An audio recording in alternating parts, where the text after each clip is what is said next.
Oh, hello there. Hello there. So this morning I was sitting there eating my morning cereal, having my daily dose of YouTube, when I stumbled across an old clip from BBC Top Gear. Well, back in 2004 things were a little bit different, and heading the times on the power lap board was the Ferrari Enzo at 1:19 flat. Now, as we all know, Ferrari dominated F1 back in the early 2000s, closely followed by Renault. Now, Renault approached Top Gear and sent down their 2004 Renault R24 with that legendary V10 in the back of it, that screaming V10, to try and destroy the Enzo, and actually with a goal of hitting a sub 1 minute lap time around the Top Gear test track. Now, after a few tweaks, they sent out the car in the hands of Hans Stig, and despite being on damp conditions and in fact on wet tyres, not slicks, the car managed to blow away the Enzo by 20 seconds, setting a 59-second lap time. And to this day, there's still the fastest road legal car, the 1000 horsepower SF90 Stradale, is still 12 seconds off the 2004 Renault's time. Now, both the presenters during the episode and myself watching the clip thought that in good conditions the R24 could go faster, but just how much faster? Now, luckily for me, I can test this theory right here in Assetto Corsa right here today. I have found a pretty decent mod of the Top Gear test track and a 2004 Renault R24, and we're going to go out and head onto the Top Gear test track to try and see how much quicker that could have gone, and possibly even a sub 50-second lap on slick tyres, higher downforce and dry conditions. Should we go out and do some science, do some testing? So without further ado, let's jump into our V10 F1 car, and I'll see you on the track. Hee! Alright, so here we are in our 2004 Renault. Now we're just going to go out for a cycle lap to start with. Get the car warmed up, get the tyres warmed up, get the brakes warmed up, just to see what it's all about. And then we're going to stop on the start line for a standing start, as in all Top Gear hot laps, for the best chance of seeing how close we can get to that original time. So we're putting out of the pit lane now, and already listening to that V10 sing as we head up towards the first corner. So we're on the baseline setup at the moment, we're on the hard tyres, not too much aerodynamics, pretty high on the fuel level as well. So it's a 59-second lap time to beat, and a 1:19 from the Enzo, and a 1:12 I believe from the Stradale is our other relative time. So already up to nearly 300 kilometers an hour, braking for Hammerhead corner. This is going to be a tricky one. Cut detected, okay. Don't cut too much on the inside then. Traction control kicking in nicely there. And already up through the gears we go. So through the follow through, just a small lift while the tyres are cold. Don't get too close to those tyres, they will ruin your day. Now Gambon, probably one of the trickiest corners on the circuit to spot your turning point. And just like that, our warm-up lap is over. So let's pull over, start our lap, get nicely on the line. Alright, so definite first attempt. I definitely didn't have a small off-track excursion during that last lap. Almost 300. Oh, that's very late. Oh, no. Alright, sub 50 second is our lap time goal. We're on the softest tyres, the highest downforce, the lowest fuel. Let's see what we can do, shall we? And that's a very nice launch. A little bit of wheel spin, but no TC. So, perfect launch now up to turn 1. How late do we dare brake? Down to second gear, turning in nice and late. Hug the inside, get a nice exit possible. Try and avoid that white line on the inside. Through this right-hand hairpin, and then back on the power. Nice and early, very nice exit. Up through the gears we go. Fourth gear, fifth gear. Again, almost 300 kilometers an hour. Braking for Hammerhead. Down to second gear, down to first. All a bit wide on the apex, but we make it through in one piece. And now just a couple more corners to go through the follow-through. Completely flat once again with that higher downforce, meaning it's so much easier just to work the steering through there. Hardly any steering input having to put in. Just 2 more corners to go. Gambon. Try not to use too much inside curb. Nicely done. Ground to first for the final corner. Back on the power nicely. And it's a 53.538. Probably could have got maybe about another half a second out of that, but I think that's a decent lap time. We're already smashing the real-life record by over 7 seconds is pretty crazy. But what I came here to test, and what Renault came here to test, was could they beat Ferrari, and that they did. But could Ferrari then come and beat Renault? Now, I said, of course, I have a 2004 Renault. I also have a 2004 Ferrari. So I think some science is in order. So let me just go hop in Schumacher's winning 2004 Ferrari F2004. Very ingenious naming system there, Ferrari. Very cool. And see just how much quicker we could go than this Renault. Alright, so here we are on the starting line in the Ferrari. Let's just see what we can do, eh? Judging by the outlap, it's going to be pretty damn fast once again. But can it beat the Renault? So again, soft tyres, high downforce, low fuel, you all know the stuff. Should we head out? I'm going to shut up for this lap and let you enjoy some V10 noises, hopefully only for about 50 seconds. And let's see what we can do.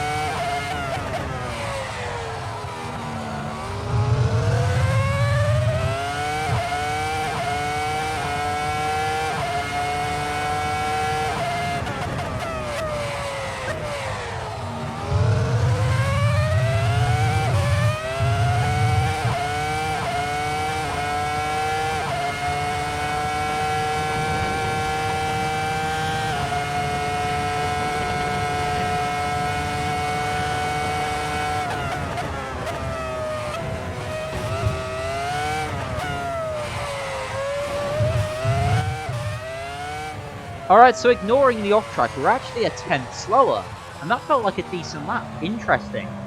Now, I guess either the F2004, well, the F2004 is official Kunos content, the Renault is a mod, the Renault might be a bit fast, or this car might be a bit slow, but either way, still smashing the real-life record by 6 seconds, but it's got me thinking, just how much quicker would you need the car to be to get that sub 50-second lap time? And I think there's only one place you can find that, and that's a modern F1 car. So should we jump in a modern F1 car and just see how quickly we could go? I think we might as well. If not just for your entertainment, then why not try it? So I'm going to jump in the 2021 Ferrari, or Renault, depending which one I want to pick. And I'll see you on the track in 1 second. So this is the RSS Formula Hybrid 2021. Now this car has a couple of things going for it. One, we've got actual slick tyres, not Farouk slicks. Two, we've got about 1100 horsepower from the hybrid turbo V6. Three, we have DRS. And four, we just have a lot more downforce. The only thing that the older cars have going for them is the fact that they have traction control, which helps slightly out of the slower corners. Alright, so we can't stay on the grid for too long. Tyres don't keep their temperature. So let's just jump in it. DRS, 1000 horsepower, hot lap mode. Let's go see what we can do. I'm aiming for that sub second. I reckon we can do it. Let's see what we can do here at Dunsfold. So up to the first turn. Just so much more downforce, so much more grip through there. The bite is so much nicer. Flat through there. Brakes so much later. Down to second gear, ease it in. Hug the inside, a little bit of wheel spin on the exit. That's the no traction control for you. Right, up to that hammerhead. This is where we struggle. We haven't got the agility that the older cars have through the low speed corners.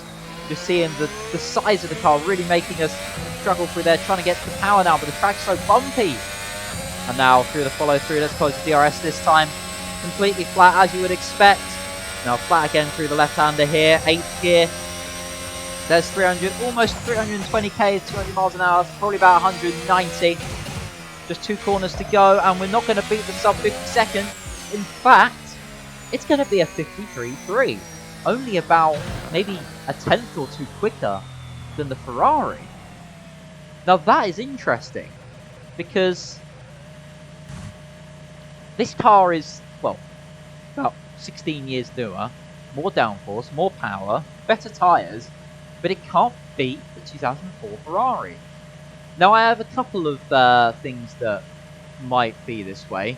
One, the Ferrari is just smaller, it's just more agile, and this track with its low speed corners and the tight hairpins needs that agility from the smaller, shorter wheelbase.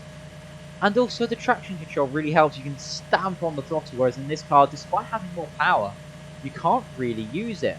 So I think that I'm shocked to begin with that we haven't obliterated that lap time, but also kind of not surprised that we've only beaten it by a couple of attempts. But I still want the sub 50-second lap time, and I think there's only one car in Assetto Corsa that could possibly get anywhere close enough to that. And I think a couple of you who may watch a certain shed-dwelling YouTuber, where I've sort of, I guess, taken the inspiration from this video from, might know. So let's jump in now, shall we? Adrian Newey's Wet Dream. Alright, so here it is. The Rebel X 2010. 1500 horsepower, unlimited downforce, ground effect, experimental slick tyres. What could possibly go wrong? If this can't beat 50 seconds, then nothing will. I'm going to need to concentrate for this one, because this thing is fast. Should we just go out and do it?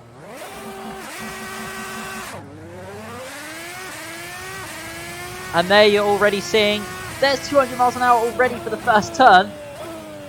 Whoa, turn it in. Oh, it just doesn't grip, and then it grips.